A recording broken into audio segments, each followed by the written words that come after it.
বলেন তো নামাজ পড়াটা কি? সবাই বলেন নামাজ পড়াটা কি? মুসলমানের কাজ। আর নামাজ না পড়াটা বলেন কাফেরের কাজ। লা দীনা লিমান লা সালাতা লাহু, যার কাছে নামাজ নাই তার কাছে দ্বীন নাই, ঈমান নাই, চরিত্র নাই, কিছুই নেই। নবী করিম সাল্লাল্লাহু আলাইহি ওয়াসাল্লামের জীবনের শেষ নামাজও তিনি জামাতে আদায় করেছিলেন। সুবহানাল্লাহ বলেন। দুইজন সাহাবীর কাঁধের উপরে ভর করে তিনি মসজিদে নববীতে প্রবেশ করেছিলেন এবং খুতবা দিতে গিয়ে বললেন, আল্লাহ তাআলা এই পৃথিবীর সমস্ত সম্পদ, জাগতিক সম্পদ তার এক বান্দাকে তিনি দিতে চেয়েছিলেন, কিন্তু তিনি সেই সমস্ত সম্পদকে উপেক্ষা করে তিনি আল্লাহর কাছে ফিরে যাওয়া পছন্দ করেছেন। কেউ কিছু বুঝতে পারে নাই। হযরত আবু বকর রাদিয়াল্লাহু তাআলা আনহু তিনি কাঁদতেছিলেন। তিনি বুঝতে পেরেছেন এই পৃথিবীর সমস্ত জাগতিক সম্পদ আল্লাহ তাআলা দিতে চেয়েছেন তার নবী মুহাম্মদুর রাসূলুল্লাহ সাল্লাল্লাহু আলাইহি ওয়াসাল্লামকে, আর তিনি সব কিছুকে পরিত্যাগ করে আল্লাহর সাথে দিদারের জন্য তৈরি হচ্ছেন। তার অর্থ হলো আমরা এতিম হয়ে যাব, তিনি বিদায় হয়ে যাবেন। আল্লাহর নবী বক্তব্য রেখে হযরতে আয়েশা সিদ্দিকা রাদিয়াল্লাহু তাআলা আনহার হুজরার ভিতরে তার ঘরে প্রবেশ করলেন। ইন্তেকালের 5 দিন আগে থেকেই প্রচন্ড জ্বরে তিনি আক্রান্ত ছিলেন, মাথায় যন্ত্রণা ছিল, গায়ে ভীষণ জ্বর ছিল। ইন্তেকালের দিন যতই ঘনায় এলো ততই তিনি বেশি ক্লান্ত হলেন, বেহুশ হন, আবার হুঁশে আসেন। রাতের বেলায় হযরত আয়েশা সিদ্দিকা রাদিয়াল্লাহু তাআলা আনহাকে প্রশ্ন করলেন, আয়েশা রে, মসজিদে নববীতে এখন কি হচ্ছে?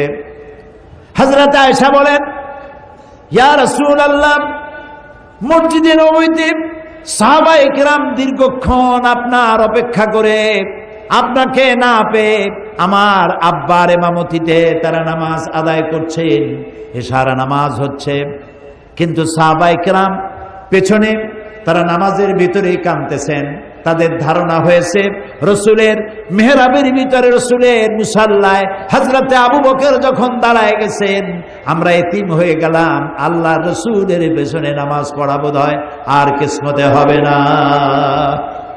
আল্লাহর নবী হযরত আয়েশাকে ডেকে বলেন, আয়েশা রে, মসজিদে নববীর দিকে যে দরজা জানালাটা আছে সেটাকে একটু খুলে দাও, আমি নামাজের দৃশ্য দেখতে চাই।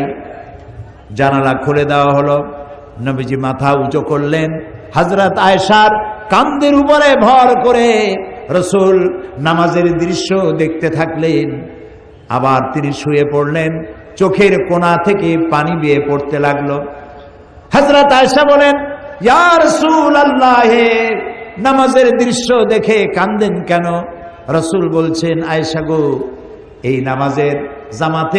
এই নামাজের জামাতকে প্রতিষ্ঠা করার জন্য তায়েফের ময়দানে অনেক রক্ত ঝরেছে আমার, ওহদের ময়দানে দান শহীদ হয়েছে, সাহাবায়ে কেরাম জীবন দিয়েছে। আজ এত কষ্টের পরে যে জামাত প্রতিষ্ঠা হলো, আমার এই চোখের পানি কোনো দুঃখের পানি নয়, এটি আমার তৃপ্তির পানি। আমার মনে হলো কিয়ামত পর্যন্ত আমার উম্মতেরা এইভাবে করে তারা জামাতে নামাজ আদায় করবে। নবীজি আবার ব্যবসায় বললেন, আজ আর সাহাবীরা একজনও মসজিদে নববী থেকে কেউ বাড়ি যায় নাই। মসজিদে নববীর ভিতরে বসে তারা কাঁদছেন, না জানি কখন আল্লাহর নবী বিদায় হন। ভেতরে স্ত্রীরা আছেন, হযরত ফাতেমা সব থেকে বেশি কান্নাকাটি করছেন। নবীজি তার দিকে লক্ষ্য করলেন এবং কাছে আসতে বললেন। হযরত ফাতেমা যখন কাছে গেছেন, আল্লাহর নবী হযরত ফাতেমার কানে কি যেন বললেন। এই কি যেন বললেন শুনে হযরত ফাতেমার কান্না বন্ধ হয়ে গেল। হযরতে আয়েশা হযরত ফাতেমাকে ডেকে জিজ্ঞেস করলেন, ফাতেমা গো, আল্লাহর নবী তোমার কানে কি বললেন আর তোমার কান্না বন্ধ হয়ে গেল? হযরত ফাতেমা বলেন, মা, আমার আব্বাজান আমার কানে কানে বললেন, ফাতেমা তুমি কেঁদো না, তোমার কান্না আমার বরদাস্ত হয় না। আমি তোমাকে সুসংবাদ শোনাতে চাই, আমি দুনিয়া থেকে বিদায় হওয়ার পর সকলের আগে তোমার সাথে আমার দেখা হয়ে যাবে। এর দ্বারা হযরত ফাতেমা বুঝতে পেরেছেন রাসূল ইন্তেকালের পরে সকলের আগে হযরত ফাতেমার ইন্তেকাল হবে আর রাসূলের সঙ্গে দিদার নসিব হবে। ফজর হয়ে এলো, নবীজি বেহুশ অবস্থায় পড়ে আছেন।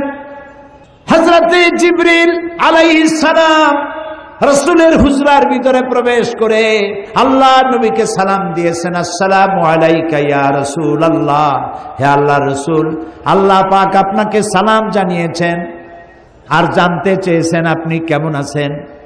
যদিও আল্লাহ সবই জানেন, আপনার মুখ থেকে জানতে চেয়েছেন আপনি কেমন আছেন। আল্লাহ নবী বলেন, জিবরাইল বড়ই কষ্টে আছি। হযরতে জিবরাইল বলেন, ইয়া রাসূলুল্লাহ, আল্লাহ রাব্বুল আলামিনের পক্ষ থেকে আজ এক নতুন ফেরেশতা আমি সাথে করে নিয়ে এসেছি, যেই ফেরেশতা পৃথিবীর কোনো মানুষের কাছে যাওয়ার জন্য আসার জন্য অনুমতি চায় না, আজ আপনার খেদমতে আপনার কাছে আসার জন্য অনুমতি চায়। এই যে আমার পেছনে দাঁড়ানো, তার নাম মালাকুল মউত।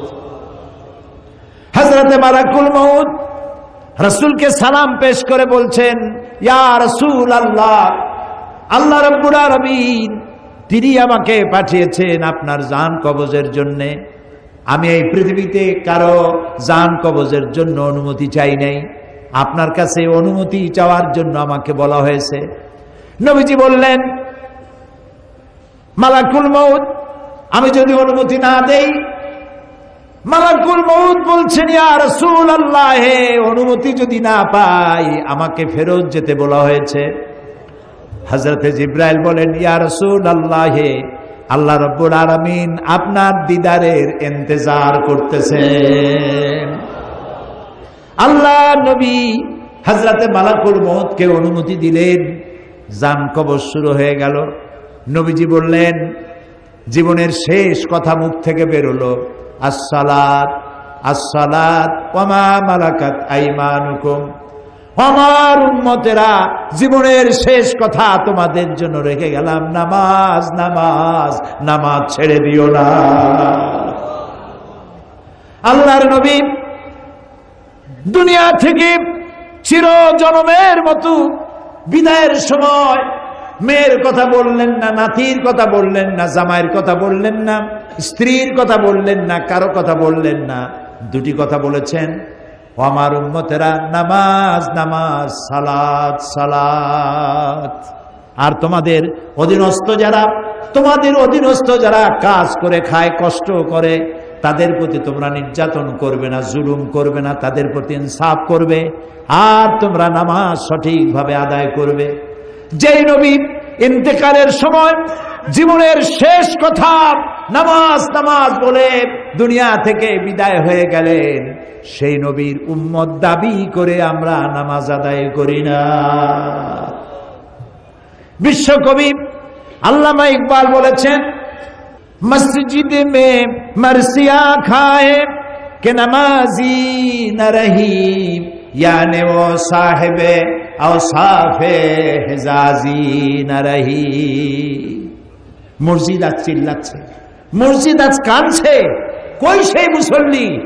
বেলালের মতো, আম্মারের মতো, খাব্বাবের মতো, খুবাইবের মতো, আলীর মতো, ওমরের মতো মুসল্লিরা আজ কই? সেই মুসল্লি তো নাই। মসজিদ আছে, সে মুসল্লি নাই।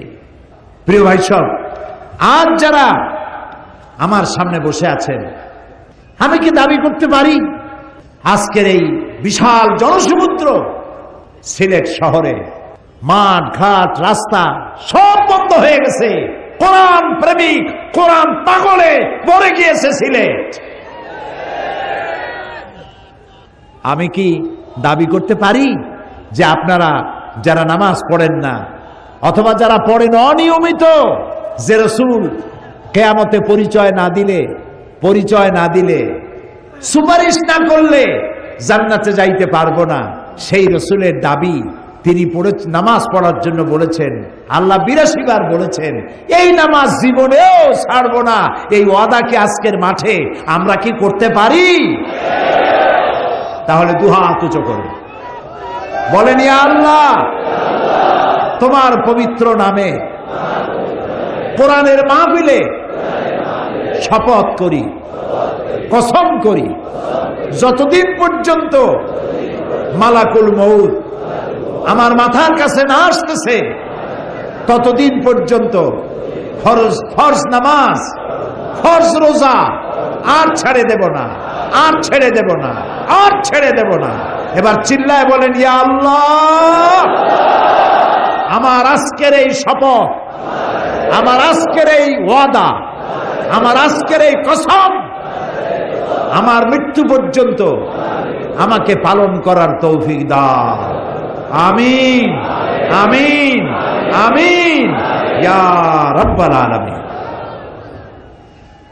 আল্লাহ তাআলা কবুল করুন, আমরা বলি আমিন। এরপরে মুমিনের ষষ্ঠ চারিত্রিক বৈশিষ্ট্য আল আমিরুনা বিল মারুফ, আল আমিরুনা বিল মারুফ, এটা হলো 6 নম্বর চারিত্রিক বৈশিষ্ট্য, অর্থাৎ ভালো কাজের জন্য আদেশ করা। ইয়ামুরুহুম বিল মারুফে ওয়া ইয়ানহাহুম আনিল মুনকার। সমস্ত নবীদের দায়িত্ব ছিল ভালো কাজের আদেশ করবেন, অন্যায় কাজে মানুষকে প্রতিবন্ধকতার সৃষ্টি করবেন। এটা হলো রাসূলের দায়িত্ব। আল্লাহ তাআলা বলছেন এটা উম্মতের দায়িত্ব।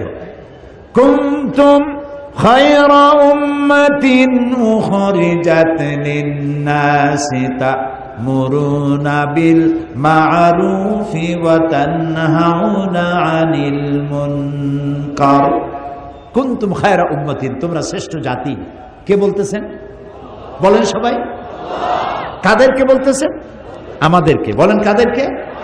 এই মুসলিম মিল্লাতকে আল্লাহ বলছেন তোমরা শ্রেষ্ঠ জাতি। আহারে, আল্লাহ বললেন শ্রেষ্ঠ জাতি, আর আমি হইলাম দুনিয়ার মধ্যে সব থেকে কপাল পোড়া জাতি, ঠিক না? আজকে পৃথিবীতে সব থেকে লাঞ্ছিত, বঞ্চিত, নিগৃহীত, হোমলেস, স্টেটলেস, সম্মান নাই, মর্যাদা নাই কোন জাতি? এই মুসলমান। অথচ আল্লাহ বলছেন কুনতুম খায়রা উম্মাতিন উখরিজাত লিন-নাস, তোমাদেরকে আমি পৃথিবীতে প্রেরণ করেছি শ্রেষ্ঠ জাতি। তোমরা খায়রে উমাম এবং ইমামে আকওয়াম, শ্রেষ্ঠ জাতি এবং জাতি সমূহের নেতা তোমরা। সুবহানাল্লাহ বলে, আলহামদুলিল্লাহ বলে। তোমাদের দায়িত্ব মানুষকে ভালো কাজের আদেশ দেবে, অন্যায় কাজ থেকে ফিরিয়ে রাখবে। আমরা কি তা করি? আপনার চোখের সামনে একটা যুবক ছেলে সোনার চেন পরেছে গলায়, এই চরম শীতের দিনেও সামনের 3-4টা বোতাম খুলে রাখে যাতে লোকেরা বোঝে উনি একটা কিছু ঝুলাইছে। এইটা যখন আপনি দেখেন, আপনি কি তাকে নিষেধ করেন যে বাবা এই সোনাটা তোমার জন্য নয়, পুরুষের জন্য, এক রত্তি সোনাও হারাম। তুমি তো সোনার চেন পরো নাই, তুমি জাহান্নামের আগুনের শিকল পরেছ। এই চেনটা খুলে তোমার মাকে দিয়ে দাও, বউ থাকলে বউরে দিয়ে দাও, বোন থাকলে বোনেরে দাও, কেউরে না দাও বাক্সের মধ্যে থুয়ে দাও। যেদিন বউ পাইবা সেই দিন বউয়ের গলায় ঝুলাই দিবে। যুবকেরা এখন কানে দুল পরে, দেখছেন না? কানে দুল পরে। আমি লন্ডনে দেখেছি কানে দুল, নাকে ফুল, জিব্বার মধ্যে রিং পড়ছে। কত বড় শয়তান! আমি চিন্তা করছি জিব্বায় রিং পড়ছে, খায় কেমনে? মাথায় কত কায়দার যে চুল, জেল মাইখা সব খাড়া করে তৈরি করে। এরপরে আবার কেউ চতুর্দিক দিয়ে কামায়া মাথার উপরে তালপট্টির দ্বীপের মতো রাখে। আবার আমেরিকায় দেখলাম এক প্রকারের যুবক, যুবশ্রেণীর ছেলে মেয়ে, প্যান্ট পরছে, জামা পরছে, সমস্ত সুতাগুলো বাইর করে ছেঁড়া, হাঁটুর কাছে, হাঁটুর উপরে, নিচে, এদিকে সেদিকে ছেঁড়া ছেঁড়া। তাই মনে করলাম আমেরিকা পৃথিবীর এত বড় ধনী দেশ, আমার দেশের ভিক্ষুকরাও তো এত ছেঁড়া জামা পরে না, এরা কি এতই গরিব? কয় না হুজুর, এগুলোর দাম অনেক বেশি। তারপর কত কায়দার দাড়ি রাখে, দেখছেন অবস্থা? 2 দিকে কামাই না, এখানে হোমিওপ্যাথি মার্কা একটু রাখে, গসা দিল উঠে যায় এরকম। আবার এখান থেকে মোষের সাথে একটা দাগ দিয়ে রাখে এখানে।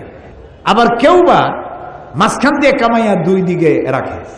আবার কেউ মোষটা এত ঘন করে ঠোঁটের উপরে দিয়া, এমন ভাবে মোষ ঘন এবং ঢাকা মুখ, 5 ব্যাটারির টর্চ লাইট মারিয়া খোঁজ করে পাওয়া যাবে না যে লোকটা হাসে না কান্দে।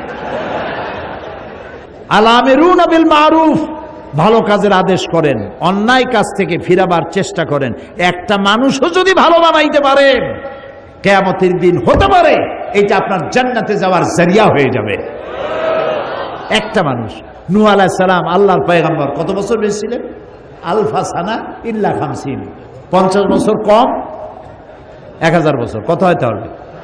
950 বছর বেঁচে থেকে হেদায়েত করতে পেরেছিলেন মাত্র 40 জন অথবা 80 জন। অথচ উম্মতে মুহাম্মাদি সাল্লাল্লাহু আলাইহি ওয়াসাল্লাম, রাসূলের উম্মতের হাতে হাজার হাজার অমুসলিম ইসলাম কবুল করতেছে, বেনামাজি নামাজি হচ্ছে। আল্লাহু আকবার। তো আপনার কথায় যদি একটা লোক ভালো হয়, আপনি কত সওয়াব পাবেন চিন্তা করেন। তো কাজটা হচ্ছে নবীর, কাজটা হচ্ছে উম্মতের। এখন এই কাজটা হচ্ছে প্রত্যেকটি মুমিন, পুরুষ আর নারী। আল মুমিনুনা ওয়াল মুমিনাতু বা'দুহুম আউলিয়াউ বা'দ ইয়া'মুরুনা বিল মা'রুফি ওয়া ইয়ানহাউনা আনিল মুনকার। মুমিন পুরুষ আর মুমিন নারী, তারা হলো পরস্পরের বন্ধু। সুবহানাল্লাহ। মুমিন পুরুষ আর মুমিন নারী পরস্পরের বন্ধু। তাদের কাজ কি? ইয়া'মুরুনা বিল মারুফ, মানুষকে শুধু ভালো কাজ, সুন্দর সুন্দর কাজ করার জন্য তাদেরকে উৎসাহিত করবে, আর অন্যায় কাজ যত আছে সবগুলিকে বাধা দিয়া অন্যায় থেকে মানুষকে ফিরাবে। এটা হলো উম্মতের কাজ, জাতির কাজ। আল্লাহ তাআলা বলছেন কাজটার এতই গুরুত্ব, নবী করবে, উম্মতে করবে, প্রত্যেক মুমিন মুমিনাত করবে, তারপরে এটা দলেরও কাজ। ওয়ালতাকুম মিনকুম উম্মাতুন ইয়াদউনা ইলাল খায়র, প্রত্যেকটি এমন একটা দল থাকতেই হবে তোমাদের মধ্যে যে দলটির কাজ হবে মানুষকে ওয়া'মুরুনা বিল মারুফ ওয়া ইয়ানহাউনা আনিল মুনকার, মানুষকে ভালো কাজের আদেশ করবে, অন্যায় কাজ থেকে ফিরিয়ে রাখবে। উলাইকা হুমুল মুফলিহুন, এরাই সফল কাম হবে। সুবহানাল্লাহ, এরাই সফল হবে। এরপরে আল্লাহ তাআলা বলছেন কাজটা শুধুমাত্র রাসূলের নয়, শুধুমাত্র উম্মতের নয়, শুধুমাত্র মুমিন মুমিনাতের নয়, শুধুমাত্র দলের নয়, কাজটা রাষ্ট্রেরও। ওই যে সূরা হজের আয়াত আগেই পড়েছি, ওইখানে এ পয়েন্টও আছে। আল্লাযীনা মাক্কান্নাহুম ফিল আরদ আকামুস সালাত ওয়া আতাউজ যাকাত ওয়া আমারু বিল মারুফ ওয়া নাহাউ আনিল মুনকার। রাষ্ট্রের কাজ হলো নামাজ প্রতিষ্ঠা করবে, যাকাত আদায় করবে। যাকাত কে আদায় করবে? রাষ্ট্র। রাষ্ট্র যাকাত আদায় করতে পারবে ওই সরকার যাকাত আদায় করতে পারবে যে সরকার নামাজ প্রতিষ্ঠা করবে। নামাজ প্রতিষ্ঠা করবেন না আর যাকাত আদায় করবেন, সুবিধাবাদ জিন্দাবাদ, এইটা ইসলামে নাই। 4টা কাজ 4টা কাজের 3টা করবেন, আপনি যাকাত আদায় করার অধিকার রাখেন সরকার। আর 4 কাজের 3 কাজ করবেন না, শুধু পয়সা কামাই করবেন যাকাতের নামে, আর এগুলা কি দিয়ে করবেন কোনো হিসাব থাকবে না, এটা চলবে না। রাষ্ট্রের কাজ হলো 1 নম্বর কাজ নামাজ আদায় করবে, নামাজ প্রতিষ্ঠা করবে, যাকাত আদায় করবে। যাকাত আদায় করলে কি হবে? যাকাত আদায় করলে এনজিওরা যে কামটা করতেছে সর্বনাশ, এই সর্বনাশটা এনজিওরা করার সুযোগ পাবে না। এনজিওরা কি সর্বনাশ করে? এনজিওরা সর্বনাশ করে সমস্ত ব্যাংক তার সুদের রেশিও হচ্ছে, প্রফিটের রেশিও হচ্ছে 15 থেকে 17%, আর সমস্ত এনজিওদের সুদের পার্সেন্টেজ হচ্ছে 35 থেকে 45%। আপনি যদি 1000 টাকা নেন, আপনার নামে 850 টাকা আপনাকে দিবে, 150 টাকা সার্ভিস চার্জ আগেই রেখে দেবে, লেখা হবে 1000 টাকা দেওয়া হয়েছে।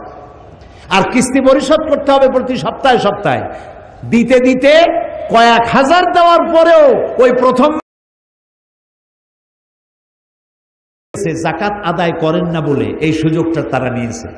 আর যদি গভর্নমেন্ট যাকাত আদায় করে, আমরা একটা জরিপ চালাইছি, একটা জরিপের মাধ্যমে জানতে পেরেছি বর্তমান বাংলাদেশে যদি যাকাত গভর্নমেন্ট আদায় করে তাহলে মিনিমাম 12,000 কোটি টাকা প্রতি বছর যাকাত আদায় হতে পারে।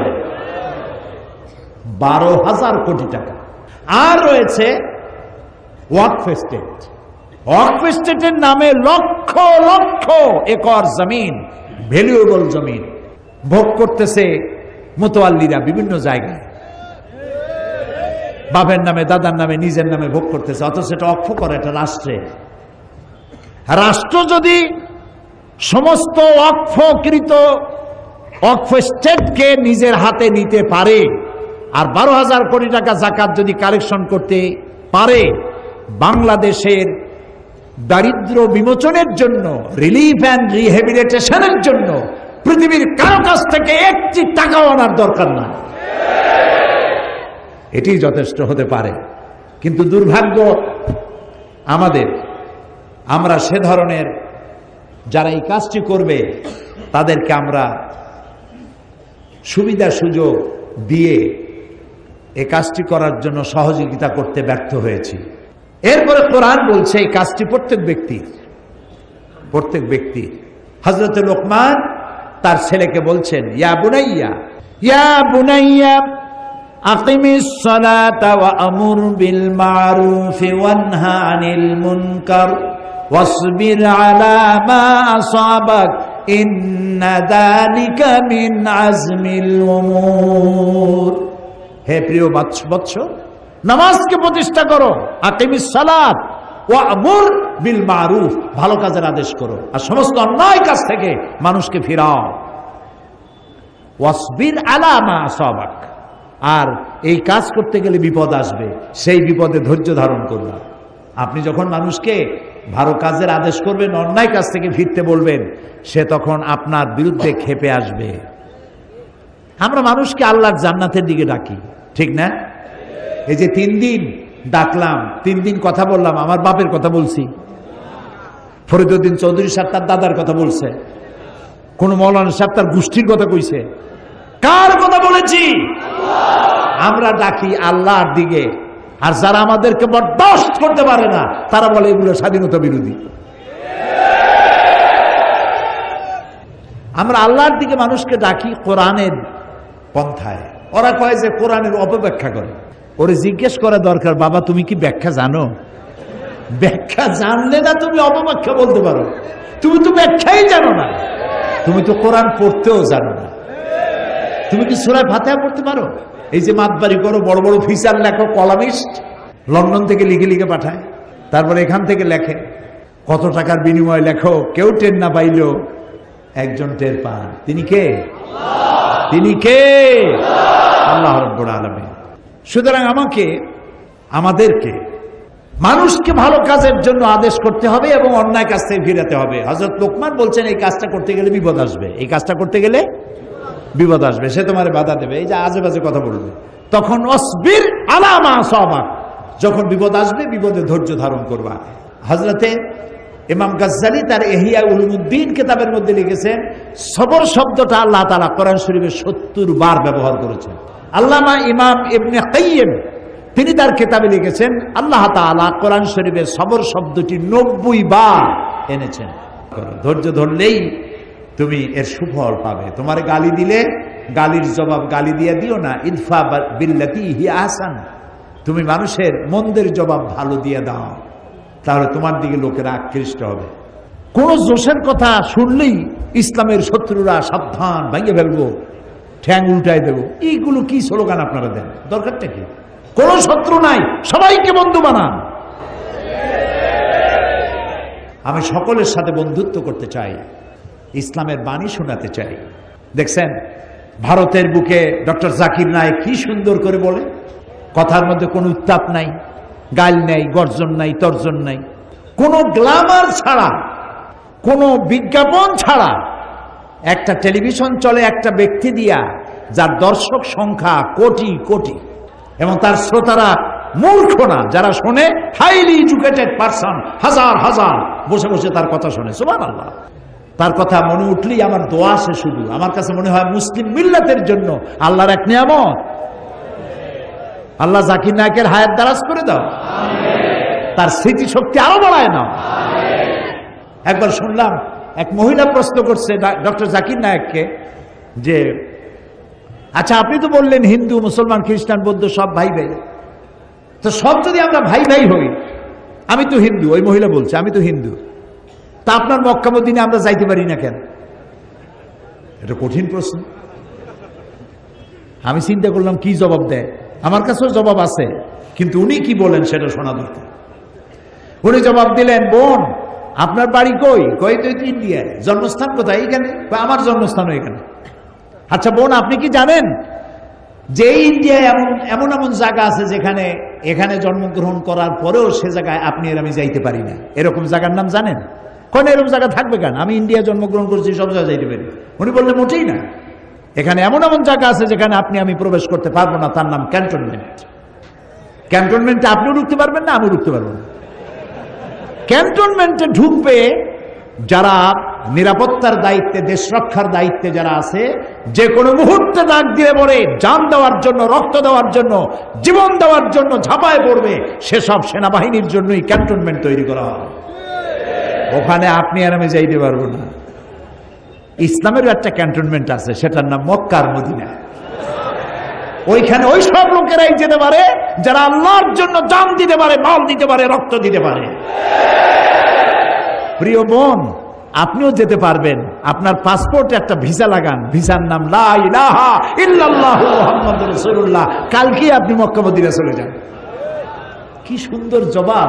আমার খালি দোয়াই আসলো যে আল্লাহ তাআলা কি ব্রেন তুমি তাকে দিয়েছো, সুবহানাল্লাহ। তো মানুষকে আপনি বুঝাবেন। আমি একবার লন্ডনে এক বাড়িতে দেখলাম সিলেটি ভাষায় ইনজিল শরীফ। আমি তো অবাক হয়ে গেলাম যে আল্লাহ জিবরাইল দিয়ে সিলেটে আবার ইনজিল বানাইলো। তো দেখি যে সিলেটি আঞ্চলিক ভাষা ইনজিল এতটুকু, ওর মধ্যে লিখছে ঈসা আলাইহিস সালাম আসলা, টাইম টাইম একখানা গাছের তলায় বসে আসলেন, এরকম ভাষা দিয়ে লেখা। তা আমি তার বললাম, এটা কি আপনি কিনছেন? কয় না, একজন খ্রিস্টান আমার প্রতিবেশী দিয়ে গেছে। তা আপনি এখানে কত বছর আছেন? কথা প্রায় 30 বছরের মতো। আমি বললাম, ভাই 30 বছর আপনি এখানে আছেন, আপনার ঘরে ইনজিল, সিলেটি ভাষায় ইনজিল আপনার ঘরে রেখে গেল, আপনি কি ইংরেজিতে অনুবাদ করা একজন কোরআন শরীফ আপনার খ্রিস্টান প্রতিবেশীকে দিচ্ছেন? কয় না, তা তো দেয়নি। আপনি তা দেন নাই, আর স্লোগান দেন ইসলামের দুশ্মনেরা হুঁশিয়ার, সাবধান। এই স্লোগান কোনো কাজের স্লোগান নয়, বাজে স্লোগান। সমস্ত মানুষের বাড়িতে বাড়িতে যান, দুয়ারে দুয়ারে যান, কোরআনের দাওয়াত নিয়ে যান।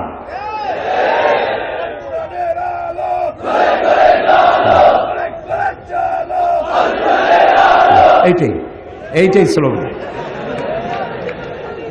এটাই গ্রহণযোগ্য স্লোগান। কোরআন শরীফ বাংলায় ছাপা কোরআন শরীফ আছে, বাংলা ভাষায় অনুবাদ করা, এক এক জেল কিনবেন। যে ব্যক্তি কোরআন ইসলামকে মৌলবাদ বলে, জঙ্গিবাদ বলে, এক জেল কোরআন শরীফ তাকে হাদিয়া দিয়ে আসবেন। ভাই জঙ্গিবাদ না মৌলবাদ তুমি নিজে একটু পড়ে বোঝো, ভাই তোমার পায়ে ধরি, পয়সা দেওয়া লাগবে না, দিয়ে গেলাম, তুমি পড়ো। পারবেন? কোন না পারবেন? নামাজের হাকিকত, রোজার হাকিকত, ইমানের হাকিকত, ইসলাম পরিচিতি, সত্যের সাক্ষ্য, বুনিয়াদী শিক্ষা, একমাত্র ধর্ম, ভাঙ্গা গড়া, এই ছোট্ট ছোট্ট বই, এক একটা বই এক একটা বিপ্লব সৃষ্টি করে দিতে পারে। এসব বইগুলি কেনেন, মানুষকে হাদিয়া দেন। বইয়ের চাইতে উত্তম হাদিয়া পৃথিবীতে আর কিছু নাই। যত গল্প গুজবের বই, এই যে 21শে ফেব্রুয়ারি বই মেলা, খারাপ না, বাংলা ভাষার চর্চা হচ্ছে। বাংলা ভাষা আমার মায়ের ভাষা, আর ভাষা হচ্ছে নিয়ামত। ওমিন আয়াতিহি ইখতিলাফে আলসিনাতিকুম ওয়া আলওয়ানুকুম। আল্লাহ তাআলার নিদর্শনাবলীর মধ্যে এটাও নিদর্শন যে তিনি অনেক ভাষার সৃষ্টি করেছেন, অনেক রঙের মানুষও সৃষ্টি করেছেন। সৈয়দ মুজতবা আলী, বাড়ি বোধহয় মৌলভীবাজারে, মারা গেছেন। খুব সুন্দর সুন্দর বই লিখে গেছেন তিনি লিখছেন, বাংলা ভাষার জন্ম হয়েছে নদিয়া শান্তিপুরে, চট্টগ্রামে বাংলা ভাষা ইন্তেকাল ফরমাইয়াছে, কুলখানি হয়েছে নোয়াখালীতে, 40 হয়েছে সিলেটে। রাগ করতেছেন না তো? আপনাদের লোকেরা লিখছে, আমি লিখি না, সৈয়দ মুজতবা আলীর লেখা। বাংলা ভাষা আমার মায়ের ভাষা, আমি গর্ব করতে পারি আমার ভাষা পৃথিবীর আরবির পরেই আমার কাছে সব থেকে বেশি মর্যাদার ভাষা আমার মায়ের ভাষা, বাংলা ভাষা। 21শে ফেব্রুয়ারি উপলক্ষে বইমেলা হয়েছে, কয়েকখান কয়টা ইসলামী দোকান সেখানে জায়গা পেয়েছে আমি জানি না। সমস্ত গল্পের বই আছে, নাটকের বই আছে। গল্প আর নাটক কি শিখায়? রাজার মেয়ের সাথে কোতোয়ালের ছেলের বন্ধুত্ব হলো, প্রেম, গভীর প্রেম, গাঢ়। এই প্রেমে দুজন পাগল, রাত নাই দিন নাই, তারা 10 দিগন্তে দিল উড়াল। তারপরে কি হলো, তারপরে কি হলো, তারপরে কি হলো, তারপরে কিছুই হলো না, বই শেষ হয়ে গেল। লা হাওলা ওয়ালা কুওয়াতা ইল্লা বিল্লাহ।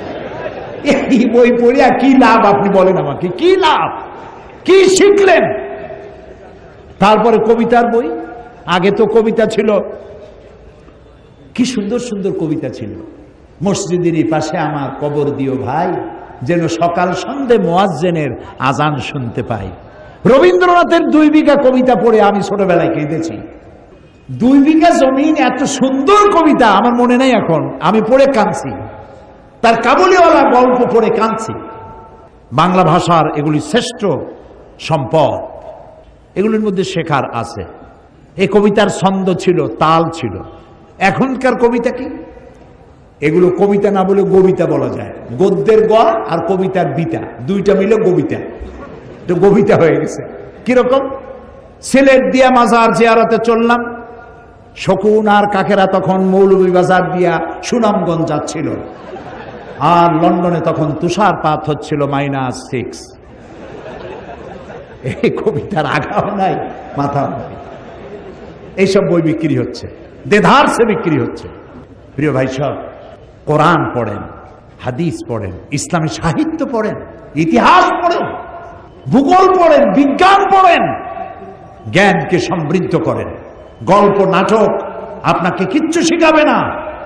আপনাকে শেখাবে ইতিহাস, শিখাবে ভূগোল, শিখাবে সংস্কৃতি, শিখাবে আপনাকে নতুন প্রযুক্তি, শিখাবে কম্পিউটার, ইমেইল, ইন্টারনেট, ওয়েবসাইট।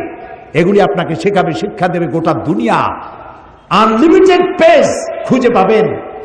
মাসলা মাসাইলের ব্যাপারে কিছু তালাশ করবেন, বাটন টিপবেন, হাজার হাজার মাসলা বেরিয়ে আসবে, আয়াত আসবে, হাদিস আসবে। শিখতে থাকেন, কোরআন শেখেন, হাদিস শেখেন। এই জন্য বলছিলাম যে যখনই আপনি মানুষকে দিনের এসব দাওয়াত দিবেন, তখন আপনার বিরুদ্ধে কিছু কথাবার্তা উঠবে। যত কথা উঠুক, আপনি সে কথায় কান দিবেন না, আপনি সবর ইখতিয়ার করবেন। কি করবেন বলেন? সবর। আমার কোনো শত্রু নাই, সবাই আমার বন্ধু হবে। আলহামদুলিল্লাহ বলেন। আমি কারো সাথে শত্রুতা করতে চাই না, সকলকেই বন্ধুত্বের হাত বিস্তার করে দিতে চাই। যুবকেরা, তরুণেরা, ইসলাম তোমাদের শ্রেষ্ঠ আশ্রয়স্থল। ইসলাম তোমার চরিত্র গড়ে দিতে চায়। ইসলাম তোমার সুন্দর ভবিষ্যৎ বিনির্মাণ করতে চায়। ইসলাম তোমাকে পৃথিবীতে প্রতিষ্ঠিত করতে চায়। কিয়ামতের দিন তোমাকে দিয়ে আল্লাহ তাআলা তার জান্নাত ভরে দিতে চান। ফিরে এসো যুবকেরা, তরুণেরা, ফিরে এসো। এক বাঘ ছিল ক্ষুধার্ত। ক্ষুধার্ত বাঘ অনেক দিন ক্ষুধা, খাবার কিছু পায় নাই। হঠাৎ করে দেখলো ভেড়ার একটা পাল। একটা ভেড়াকে টার্গেট করে বাঘ ছুটতে যাবে, তখন দেখলো ভেড়ার পালের মধ্যে একটা বাঘের বাচ্চা ভ্যা ভ্যা করে সেও দৌড়াচ্ছে। বাঘ চিন্তা করলো, আমার স্বগোত্রীয় বাঘের বাচ্চা ভেড়ার সাথে দৌড়ায়, এ কি আশ্চর্য কথা। ওর ক্ষুধা টুধা মিটে গেছে। ভেড়ারে টার্গেট বাদ দিয়া বাঘের বাচ্চারে টার্গেট করছে। দৌড়াই গিয়ে ওরে ধরছে, চাপিয়া ধরে কামড়াইয়া নিয়ে আসছে জঙ্গলের মধ্যে। বাঘে, বিড়ালে, শিয়ালে তার বাচ্চা কামড়ায় আনে, দেখছেন না? ও তো কোলে নিতে পারে না, কামড়ায় আনে। তো কামড়ায় যে দাঁত বসায় না, ওইভাবে আদর করে নিয়ে আসছে। আসিয়া বলতেছে, এই তুই ভেড়ার দলে গেছিস কেন? তুই তো আমার বাচ্চা, আমার বাঘের বাচ্চা, তুই ভেড়ার দলে কেন? কয় না, আমি তো ভেড়া। কয় না, তুই ভেড়া না, তুই বাঘ। কয় হ্যাঁ, আমি ভেড়া। মানে ছোট্ট অবস্থায় এর একজন লোক শিকার করতে গিয়ে পাইছিল, আনিয়া ভেড়ার মধ্যে প্রতিপালন করেছে। ভেড়ার দুধ খাইয়া বড় হয়েছে। ভেড়ার গুতা খায় আর বলে যে আল্লাহ, এত গুতা খাই আমি। ও যে বাঘ তা তো বোঝে না, ওরে বিশ্বাসই করাতে পারতেছে না বাঘ যে তুই বাঘ। সে কয় না, আমি ভেড়া। আচ্ছা, এরপর একটা কুয়ার কাছে নিছে, যাইয়া কুয়ার কাছে গিয়ে বলে, আচ্ছা তাকা তো, পানির দিকে তাকা। তো তাকাইছে, কেউ দেখতো তো আমার ছবি আর তোর ছবি পড়ছে না পানির মধ্যে? তা তো পড়ছে। দাঁতগুলো বাইর কর, তোর দাঁত আর আমার দাঁত ধারালা দাঁত কিনা? কয় তা তো ধারালা দাঁত। আমার চোখ আর তোর চোখ দুটো বড় কিনা বলে তা তো বড়। আমার গায়ে যেমন হলুদ আর কালো ডোরা ডোরা আছে, তোর গায়ে আছে না ওইরকম বাংলা লিঙ্কের মতো আছে। তোর নখর বাইর কর, এই খাবার মধ্যে নখ আছে বাইর কর। তো বাইর করলো, তো দেখলো যে হ্যাঁ তার মধ্যে আমার মধ্যেও তো নখ আছে। তুই ভেড়া না, এখন বুঝছিস তুই বাঘ, তুই ভেড়ার গুতা খাস কেন? তুই হুঙ্কার মার, ভেড়ার পাল দৌড়ে চলে যাবে।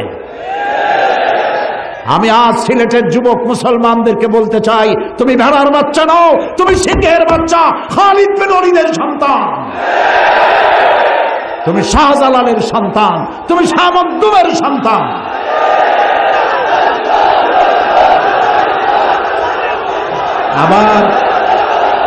আবার তুমি জাগ্রত হও, মুসলমান হিসাবে পরিচয় দিতে গর্ববোধ করো। আমার বাড়ি সিলেটের পুণ্যভূমি, শাহজালালের কদমে ধন্য যে জমিন, আমি সেই জমিনের সন্তান। এই শুকর আদায় করে মাথা উঁচু করে দাঁড়াও, তোমাদেরকে কেউ দখল করতে পারবে না। 50,000 60,000 লোক বঙ্গভূমি দাবি করে সীমান্ত এলাকায় এসে বাংলাদেশের ছাতাও করতে পারবে না।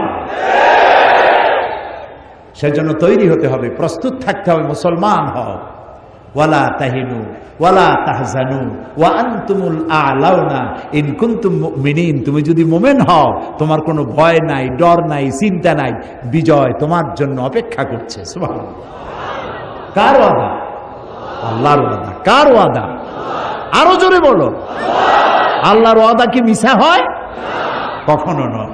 প্রিয় ভাই সব, এই যে আল-আমিরুনা বিল মারুফ, নেক কাজের আদেশ আপনি যত দিবেন, এর সুফলটা কি? এর সুফল হাতে হাতে দেখায় দিই। মানুষ দেখতে পারলে আর শুনতে চায় না। আপনারা দেখতে চান? দেখতে চান? দেখুন কিভাবে দেখবেন। 1400 বছর পেছনের ইতিহাসের দিকে তাকান। রাসূল ইন্তেকাল করেছেন, ক্ষমতায় এসেছেন হযরতে সিদ্দিক আকবর আবু বকর রাদিয়াল্লাহু তাআলা আনহু। প্রধান বিচারপতির দায়িত্ব দিয়েছেন ওমর ইবনুল খাত্তাব রাদিয়াল্লাহু তাআলা আনহুকে। তিনি এখন প্রধান বিচারপতি, চিফ জাস্টিস। ইতিহাস লিখছে হামাকাসা আমান কামিলান ওয়া লাম ইয়াখতাসিম ইলাইহি ইসনান। হযরত ওমরের কোর্টে পূর্ণ 1 বছর হয়ে গেছে, তিনি চিফ জাস্টিস, কিন্তু হযরত ওমরের কোর্টে কোনো মামলা দায়ের হয় নাই। এরকম পৃথিবীতে আছে নাকি কোনো কোর্ট যেখানে বছরে একটা মামলাও হয় না? বলেন। যাই দেখেন সিলেটের কোর্টে কত হাজারো মামলা জমা পড়ে আছে, একটা মামলা নাই। হযরত ওমর বলছেন, মা হাজাতা বি ইনদা কওমিন মুমিনিনা ইয়া খলিফাতা রাসূলিল্লাহ সাল্লাল্লাহু আলাইহি ওয়াসাল্লাম। হে রাসূলের খলিফা আবু বকর, এই জাতির জন্য চিফ জাস্টিসের দরকার কি? তিনি প্রশ্ন করলেন, তুমি একথা বলছো কেন? তিনি বললেন, আমি 1 বছর প্রধান বিচারপতির দায়িত্ব পালন করছি, আমার কাছে একটি মামলায় পর্যন্ত এলো না। হযরতে আবু বকর সিদ্দিক রাদিয়াল্লাহু তাআলা আনহু তাকে প্রশ্ন করলেন, তোমার দরবারে মামলা এলো না কেন? এই ব্যাপারে তুমি কি কোনো চিন্তা করেছো? তিনি বললেন, হ্যাঁ চিন্তা করেছি।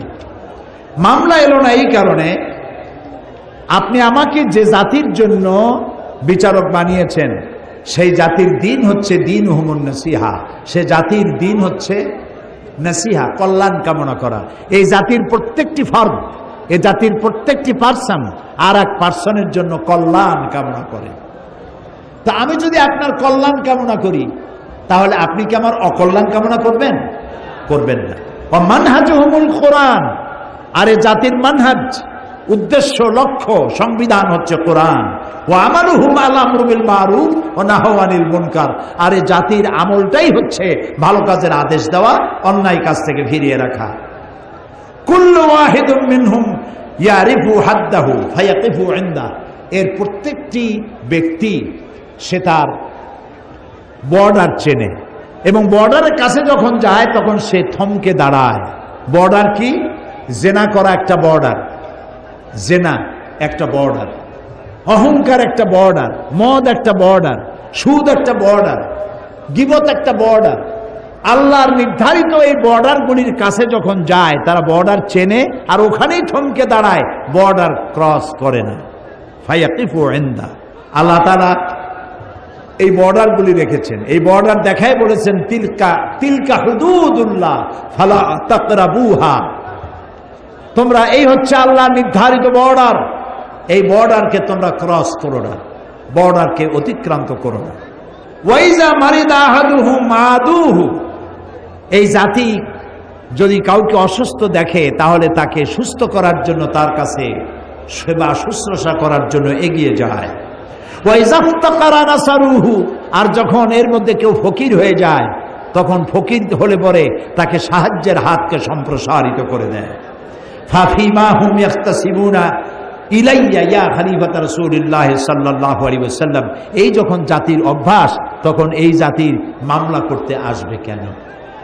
সুতরাং ভালো কাজের আদেশ আর অন্যায় কাজ থেকে নিষেধ করা, এটা হলো আদেশ করাটা হলো 6 নম্বর চারিত্রিক বৈশিষ্ট্য, আর 7 নম্বর চারিত্রিক বৈশিষ্ট্য হচ্ছে অন্যায় কাজ থেকে মানুষকে বিরত রাখা। 6 নম্বরে হলো কি? ভালো কাজের আদেশ, 7 নম্বরে অন্যায় কাজ থেকে নিষেধ করা। তাআওয়ানু আলাল বিররি ওয়াত তাকওয়া ওয়ালা তাআওয়ানু আলাল ইসমি ওয়াল উদওয়ান, সমস্ত ন্যায়মূলক ভালো কাজে লোকদেরকে সহযোগিতা করো আর অন্যায় কাজ থেকে মানুষকে বিরত রাখো, ফিরে রাখো। আর 8 নম্বরে হচ্ছে ওয়াল হাফিজুনা লিহুদুদিল্লাহ, আল্লাহর হদগুলি সীমাগুলিকে চিনে সেখানে হদকে ক্রস না করা। লন্ডনে এবং আমেরিকা আমি দেখেছি রাত 2:30 3টায় গাড়িতে যাচ্ছি, ড্রাইভার সিলেটি একজন মালিক, তার নিজের গাড়ি নিজে চালায়, ওখানে ড্রাইভার রাখার কাজের লোক রাখার এত পয়সা কোথায়? যার যার কাজ নিজেরাই করে, নিজেরা খায়া নিজের প্লেট ধোয়, নিজের জামা নিজে পরিষ্কার করে, নিজের গাড়ি নিজে চালায়। অনেক ভালো, অনেক ভালো। নবী করিম সাল্লাল্লাহু আলাইহি ওয়াসাল্লাম তাই করেছেন, আলহামদুলিল্লাহ বলে। তো গাড়ি চালাতে গিয়ে রাত 2:30 3টা বাজে, রেড লাইট জ্বলতেছে, উনি দাঁড়ায় গেছে। তাই আমি বললাম, ভাই সামনে তো কোনো গাড়িও নাই, মানুষও নাই, লাল বাতি জ্বলছে তো কি হয়েছে? কি তো হয়েছে? তো কি তো হয়েছে? আপনি যান না কেন? কয় না যাওয়া যাবে না। কেন? কয় যে এখানে ক্যামেরা আছে, এই ক্যামেরা আমার ছবি তুলবে, আমার চেহারা শুদ্ধা, গাড়ির নাম্বার শুদ্ধা, ছবি উঠে যাবে, এবং আগামীকাল আমার নামে চিঠি আসবে, তুমি অমুক পয়েন্ট থেকে রেড সিগন্যাল ক্রস করেছো, তুমি কোর্টে দেখা করো, জরিমানা দাও। আর এইরকম 2-3 বার জরিমানা যদি হয়, আর যদি জরিমানা আদায় না করে লাইসেন্স ক্যান্সেল। তো ওইখানে ক্যামেরা আছে, জানা আছে বলে বর্ডার ক্রস করতেছে না। আর আমি যে বর্ডার ক্রস করতেছি অহরহ, আল্লাহ যে আমাকে দেখছেন এই বিশ্বাস যদি থাকতো তাহলে বর্ডার ক্রস করতে পারতাম না। তো আমি সবর এখতিয়ার করে আল্লাহর সীমা রেখা, আল্লাহর সমস্ত সীমাগুলি যদি সংরক্ষণ করে আমরা চলতে পারি, তাহলে আল্লাহ তাআলা বলছেন অবাশশিরিল মুমিনিন, এই 8টি চারিত্রিক বৈশিষ্ট্য যারা অবলম্বন করতে পারবে তাদের জন্যই আল্লাহর পক্ষ থেকে রয়েছে শুভ সংবাদ, জান্নাতের শুভ সংবাদ। বলেন আল্লাহু আকবার, আল্লাহু আকবার, আল্লাহু আকবার। প্রিয় ভাই সব, আবার সুদিন ফিরে আসবে। অমাবস্যায় চিরকাল ঢেকে থাকে না পৃথিবী, পূর্ণিমার চাঁদ ওঠে, রাতের আধার চলে গিয়ে পূর্ব দিগন্ত থেকে সূর্য হেসে ওঠে। মেঘাচ্ছন্ন কুয়াশাচ্ছন্ন অবস্থা দিয়ে সূর্য চিরকাল ঢাকা থাকে না, সূর্য আবার জেগে ওঠে। হাজারো হাজারো ষড়যন্ত্রের মধ্য দিয়ে কোরআনের আওয়াজ বিকশিত হবে, মানুষের কানে কানে পৌঁছে যাবে, লোকেরা হেদায়েতের পথে চলে আসবে।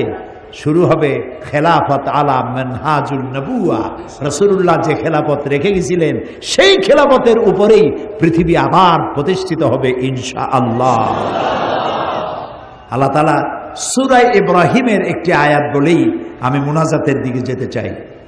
আল্লাহ তাআলা এখানে বলছেন ওয়াকাদ মাকারু মাকরাহুম ওয়া ইনদাল্লাহি মাকরুহুম, তারা একটা চক্রান্ত করেছিল, চক্রান্তকারীরা একটা চক্রান্ত করেছিল। ওয়া ইনদাল্লাহি মাকরুহুম, আর ওরা যে চক্রান্ত করেছিল সেটা আল্লাহর কাছে লিপিবদ্ধ ছিল, আল্লাহর তা জানা ছিল। ওয়া ইন কানা মাকরুহুম লিতাজুলা মিনহুল জিবাল, আর তাদের ষড়যন্ত্র এমন ছিল যে ষড়যন্ত্রে পাহাড় টলে যেতে পারে। হে নবী, ফালা তাহসাবান্নাল্লাহা মুখলিফা ওয়াদি রুসুলা, হে নবী আপনি একথা মনে করবেন না যে আল্লাহ তার নবীদের কাছে যে ওয়াদা করেছেন সেই ওয়াদা আল্লাহ খেলাফ করবেন। চক্রান্ত ষড়যন্ত্র দেখে একথা চিন্তা করার কোনো কারণ নাই। ইন্নাল্লাহা আজিজুন যিন্তিকাম, আল্লাহ তাআলা মহাপরাক্রমশালী এবং প্রচন্ড প্রতিশোধ গ্রহণকারী। ভয় পাওয়ার কোনো কারণ নাই।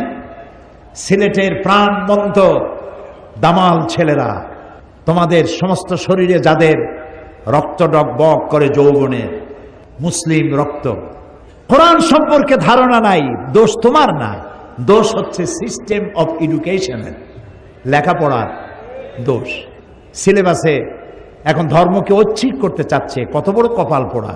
আল্লাহ রহম করুক, বলি আমিন, বলি আমিন। আপনার ছেলে ছোটবেলায় আলিফ যাবর আ, বা যাবর বা, তা যাবর তা এগুলি পড়তে পারবে না। ক্লাস 8-এর পরে ক্লাস 1 থেকে 8 পর্যন্ত আলিফ বা তা সা সূরা ফাতিহা কিছুই পড়ানো হবে না। এটা থাকবে ঐচ্ছিক, অপশনাল, পড়লেও পড়তে পারেন, না পড়লেও না পড়তে পারেন। আর ক্লাস 8-এর পরে গিয়ে কি আলহামদুলিল্লাহ রাব্বিল আলামিন পড়তে ইচ্ছে করবে? আহারে, এই সর্বনাশ করবেন না, আল্লাহর রাস্তে করবেন না। ছেলে মেয়েদেরকে বাল্য অবস্থা থেকে ধর্মীয় শিক্ষায় শিক্ষিত করুন, কোরআন শিখান। যুবকেরা, তোমরা মনে করেছো বিজ্ঞান অনেক বড় ব্যাপার আর ইসলাম কোরআন অনেক নিচের ব্যাপার। না, বিজ্ঞান মানে কি? বিজ্ঞান মানে হলো বিশেষ জ্ঞান, বিশেষ জ্ঞান। যেমন এই মাইক যা দিয়ে আমি কথা বলছি, এটা তৈরি হয়েছে, লোহা আছে, দস্তা আছে, প্লাস্টিক আছে, সিলভার আছে, আরো অনেক কিছু আছে। লোহা, দস্তা, সিলভার, প্লাস্টিক এই জিনিসগুলি মূলভাবে কে তৈরি করেছে? মাশাআল্লাহ, সবাই বুঝেছেন, তৈরি করেছে কে? বিজ্ঞান কি করেছে? বিজ্ঞান এগুলি এখান থেকে ওখান থেকে জোড়াতালি দিয়ে অ্যাসেম্বল করেছে, এটাকে মাইকে রূপান্তরিত করেছে। এটা একটা টেবিল, টেবিলটা তৈরি হয়েছে কাঠ দিয়ে, সুপার গ্লু দিয়ে জোড়া দেওয়া হয়েছে অথবা লোহা দিয়ে জোড়া দেওয়া হয়েছে। টেবিলটা বানাইছেন আপনি, বিজ্ঞানীরা টেবিল আবিষ্কার করেছে, চেয়ার আবিষ্কার করেছে, কিন্তু মূল জিনিস কাঠটা, লোহাটা কার তৈরি? আল্লাহ তৈরি। প্লেন তৈরি করে আপনি আকাশে উড়াচ্ছেন, প্লেন তৈরি করেছেন যে সব মৌলিক জিনিস দিয়ে, ওটা কার তৈরি? ক্ষেপণাস্ত্র তৈরি করেছেন, টর্পেডো তৈরি করেছেন, জাহাজ তৈরি করেছেন, গাড়ি তৈরি করেছেন, কম্পিউটার তৈরি করেছেন, যা তৈরি করেছেন মৌলিক জিনিস কার? পৃথিবীর সমস্ত বিজ্ঞান একত্রিত হয়ে কি একটা চাউল বানাতে পারবে? একটা মুরগির ডিম বানাতে পারবে? মুরগির ডিম তো ভালো, একটা গোলার ডিমও বানাতে পারবে না। প্রিয় ভাইরা, আঞ্জুমানে খেদমতে কুরআন বার্ষিক তাফসীর মাহফিল সিলেটের বিভিন্ন মসজিদে, সাপ্তাহিক তাফসীর মাহফিল, শহরের বিভিন্ন জায়গায় কোরআন শিক্ষা কেন্দ্র, বয়স্ক শিক্ষা কেন্দ্র, সেলাই প্রশিক্ষণ কেন্দ্র সহ আর্ত মানবতার সেবা করে আসছে বিগত 34 বৎসর যাবৎ। আঞ্জুমানে খেদমতে কুরআন বিগত সিডর যখন হলো দেশের দক্ষিণাঞ্চলে, সেই সিডরের সময় আঞ্জুমানে খেদমতে কুরআন প্রায় 10 লক্ষাধিক টাকার ত্রাণ সামগ্রী নিয়ে সিডর এলাকায় গিয়ে আর্ত মানবতার পাশে দাঁড়িয়েছিল। আমাদের এই মাহফিলের প্রধান আকর্ষণ হযরত মাওলানা দেলাওয়ার হোসেন সাইদি সাহেবের বাড়ি পিরোজপুর, তার থানা, এমনকি তার বাড়িটা পর্যন্ত সিডরে আক্রান্ত হয়ে লন্ডভন্ড হয়ে গিয়েছিল। আমরা আঞ্জুমানে খেদমতে কুরআনের পক্ষ থেকে 8 শতাধিক কম্বল নিয়ে সাইদি সাহেবের এলাকায় গিয়েছিলাম এবং এই কম্বলগুলা সিলেটের মানুষের পক্ষ থেকে সাইদি সাহেব সেখানে বিতরণ করেছেন। এছাড়া ওই সিডর আক্রান্ত বরগুনা জেলার পাথরঘাটা, শরণকুলা সহ বিভিন্ন এলাকায় আমরা ত্রাণ সামগ্রী বিতরণ করেছি।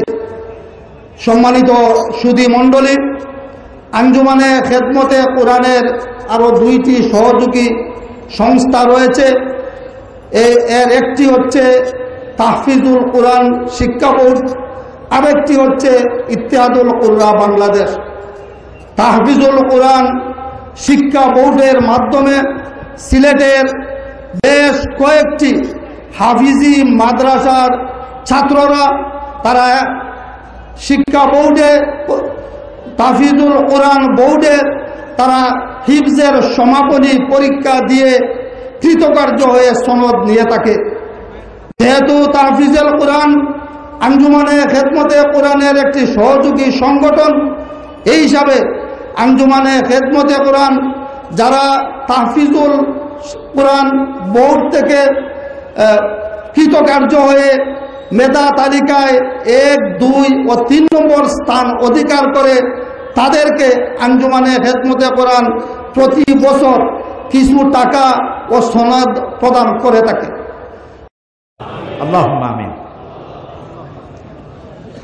রব্বানা যালামনা আনফুসানা ওয়া ইন লাম তাগফির লানা ওয়া তারহামনা লানাকুনান্না মিনাল খাসিরিন। সবাই পড়েন, রব্বানা যালামনা আনফুসানা ওয়া ইন লাম তাগফির লানা ওয়া তারহামনা লানাকুনান্না মিনাল খাসিরিন। আয় আল্লাহ তাআলা, হাজার হাজার মুসলমান নরনারী সিলেটের এই ময়দানে গুনার বোঝা মাথায় নিয়ে তোমার দরবারে হাত তুলেছে। রব্বুল আলামিন, সারা জীবন গুনাহ করেছি, হাত তুলে কথা বলতে লজ্জা করে, ভয় লাগে। আল্লাহ তাআলা তুমি দয়া করে আমাদের জিন্দেগীর গুনাহ মাফ করে দাও। আয় আল্লাহ, আমাদের মধ্য থেকে যাদের মা বাপ দুনিয়া থেকে বিদায় হয়ে গেছে, কবরগুলিকে জান্নাতের টুকরা বানায়া দাও। রব্বুল আলামিন, আমাদের জন্মদাতা পিতা যাদের মারা গেছে, কত বছর হলো কবরের মধ্যে শুয়ে আছে, কোন অবস্থায় আছে জানি না, আর আদর করে এখন কেউ তো আর নাম ধরে ডাকে না। আয় আল্লাহ, আমাদের আব্বা যাদের দুনিয়া থেকে বিদায় হয়ে গেছে, কবরটারে বেহেশত বানাইয়া দাও। রব্বুল আলামিন, আমাদের গর্ভধারিণী জনম দুঃখিনী মা যার দুনিয়া থেকে বিদায় হয়ে গেল, একটি অক্ষর মা, সারা দুনিয়ার মধু এর সাথে তুমি জড়াই রেখেছ। আয় আল্লাহ তাআলা, 10টি মাস পেটে ধারণ করেছেন, ডেলিভারিতে কষ্ট করেছেন, পায়খানা পেশাব সাফ করেছেন, বিরক্ত হন নাই, আছাড় মারেন নাই, কষ্ট দেন নাই, নিজে না খাইয়া আমাদেরকে খাওয়াইছেন। আমরা না ঘুমালে তিনি ঘুমান নাই, আমাদেরকে গোসল না করাইয়া তিনি গোসল করেন নাই। এত কষ্ট যে মা করলো, আয় আল্লাহ, এই মা যার দুনিয়া থেকে বিদায় হয়েছে, কবরটাকে জান্নাতের টুকরা বানাও। আল্লাহ তাআলা, আমাদের মা বাপ যাদের বেঁচে আছেন, বার্ধক্যে উপনীত হয়েছেন, আল্লাহ দয়া করে তাদেরকে সুস্থতা দান করে দাও। যতদিন বেঁচে থাকেন ঈমানের সাথে বাঁচার তৌফিক দাও। বিছানায় ফালাইয়া প্যারালাইজ করে আল্লাহ তাদেরকে মৃত্যু দিও না। আল্লাহ ঈমানের মউত দাও, সুস্থতার মউত দাও। এমন মউত আমাদের বুড়া মা বাপের দিও, বাচ্চা যেমন মায়ের দুধ খেতে খেতে আস্তে করে ঘুমায় যায়, মা বাপের মৃত্যু এরকম দিও যেন কষ্ট না হয়। বাবু, আমাদের মা বাপরে আল্লাহ তুমি কষ্ট দিও না। রব্বির হামহুমা কামা রব্বায়ানি সগীরা, রব্বির হামহুমা কামা রব্বায়ানি সগীরা। সবাই পড়েন, রব্বির হামহুমা কামা রব্বায়ানি সগীরা।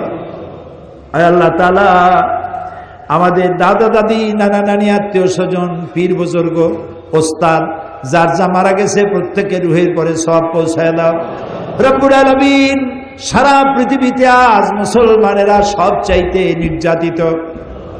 আল্লাহ তাআলা ফিলিস্তিনের জন্য বড় দুঃখ লাগে। ওরা আমাদের আত্মীয় না, স্বজন না, আমার ভাষায় তারা কথা বলে না, আমার গায়ের রঙের সঙ্গে তার গায়ের রঙের কোনো মিলও নাই। আল্লাহ তাআলা ওদের জন্য মায়া লাগে এই জন্য যে ওর সাথে আমার কলেমার আত্মীয়তা। আল্লাহ, কি গোলাপের পাপড়ির মতো ছোট ছোট বাচ্চা বন্দুকের গুলি দিয়ে উড়াই দিতেছে। বাপ শেষবারের মতো মরা বাচ্চার কপালে চুমা দিয়ে বিদায় দিয়ে দিতেছে। কবরও জায়গা হয় না, কবরেরও জায়গা নাই। ইহুদিরা মুসলমান শেষ করে দিল। বাবু, তুমি দয়া করে ফিলিস্তিনিদেরকে সাহায্য করো, ইহুদিদেরকে লানত দাও, গজব দাও, তাদেরকে ধ্বংস করো, তাদেরকে হালাক করো, তাদের সাথী সঙ্গী সাহায্যকারীদেরকে নিরস্ত্র করে দাও, তাদের বুদ্ধি ভোতা করে দাও। আল্লাহ, দুনিয়া মুসলমানদের প্রতি তুমি সাহায্য না করলে যাবো কই? আল্লাহ তাআলা আমাদের এই প্রিয় জমিন 3 লক্ষ মসজিদে আজান হয়, প্রতিদিন 5 বার তোমার শ্রেষ্ঠত্বের ঘোষণা হয়, প্রতিদিন 5 বার 3 লক্ষ মসজিদ দিয়ে তোমার নবীর, বিশ্ব নবীর নবুয়তের ঘোষণা করা হয়। তুমি কি এই দেশটা ধ্বংস করে দিতে পারো? তুমি কি এই দেশটা পরাধীন দাবেদার দেশ বানাইতে পারো? আল্লাহ তাআলা এই সিলেটকে তোমার দরবারে সারা বাংলাদেশের মধ্যে আদর্শ জেলায় পরিণত করে দাও। আল্লাহ তাআলা কি দিয়ে শুকর আদায় করবে তোমার? 2 বছরের বিশাল বিশাল কোরআনের তাফসীরের মাহফিলের বদ্ধ দরজা সিলেট থেকে তুমি গুলি দিয়েছো বাবু। এই সিলেটবাসীর উপরে তোমার অযুত ধারায় রহমত বর্ষণ করো বাবু। এই ময়দান থেকে যে তাফসীরের দরজা খুললো, আল্লাহ এই কোরআনের দরজা প্রত্যেক জেলায় খুলে দাও, প্রত্যেক উপজেলায় খুলে দাও, প্রত্যেক ঘরে ঘরে খুলে দাও। কোরআন বোঝার প্রতি মানুষের আগ্রহ জন্মায় দাও। আল্লাহ, আমাদের নতুন প্রজন্ম, ইয়াং জেনারেশন, তাদের জন্য দোয়া করি, আমার এই যুবক ছেলেগুলিকে আল্লাহ রসুলের কোলে ফিরায় দাও, এদেরকে সাহাবীদের কোলে ফিরায় দাও, এদেরকে মুসলিম অস্তিত্ব, মুসলিম ঐতিহ্য বোঝার তৌফিক দান করে দাও। আল্লাহ তাআলা মা বোনদের এমন জীবন যাপনের তৌফিক দাও যাতে করে কিয়ামতে হযরত আয়েশা খাদিজার সঙ্গে হাসর নসিব হয়ে যায়। যার সন্তান নাই, নিঃসন্তানীকে সন্তান দাও, যার অসুখ বিসুখ আছে আল্লাহ তুমি মাফ করে দাও। আল্লাহ তাআলা এই মঞ্চে আমরা যারা আছি, সামনে যারা আছেন, যার যে কষ্ট আছে, দুঃখ আছে, দূর করে দাও। আমাদের স্ত্রী, পুত্র, পরিজন, ভাই বোন, নাতি, পুত্রবধূ যা তুমি দান করেছো সবগুলিকে দিনদার, ইমানদার, নামাজি, পরেশগার বানাই দাও। কয়েক সেকেন্ড আমি আপনাদের জন্য ছেড়ে দিলাম, মাথা নিচু করে, চক্ষু বন্ধ করে, যা চাওয়ার আছে বিনীতভাবে চোখের পানি ফেলে আল্লাহর কাছে চাইতে থাকুন। এত বড় মুনাজাত আল্লাহ ফেরত দিতে পারেন না, কারণ তিনি রহমান, তিনি রহিম, তিনি গফুর, তিনি গফফার, তিনি সত্তারুল উয়ুব।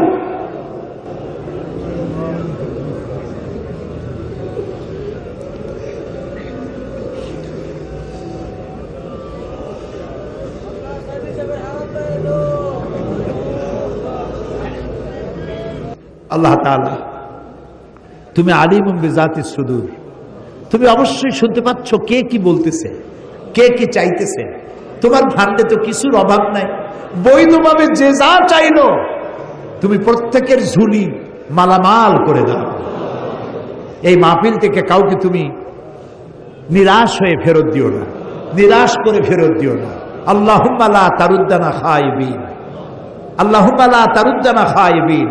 আল্লাহ তাআলা একেবারে কিছু না দিয়ে আমাদেরকে খালি হাতে তুমি ফেরত দিও না বাবু, একেবারে কিছু না দিয়া খালি হাতে আমাদেরকে ফেরত দিও না বাবু। আল্লাহুম্মা রাহমাতাকা আরজু, আল্লাহুম্মা রাহমাতাকা আরজু, আল্লাহুম্মা রাহমাতাকা আরজু, ফালা তাকিলনি ইলা নাফসি তারফাতা আইন। اللهم انصرنا فإنك خير الناصرين وارحمنا واحفظنا وارزقنا فإنك خير الرازقين ربنا تقبل منا إنك أنت السميع العليم وتب علينا إنك أنت التواب الرحيم سبحان ربك رب العزة عما يصفون ওয়া সালামুন আলাল মুরসালিন ওয়ালহামদুলিল্লাহি রাব্বিল আলামিন ওয়া জাল আখিরা কালামিনা ইনদাল মাউত লা ইলাহা ইল্লাল্লাহু মুহাম্মাদুর রাসূলুল্লাহ। আসসালামু আলাইকুম ওয়া রাহমাতুল্লাহ।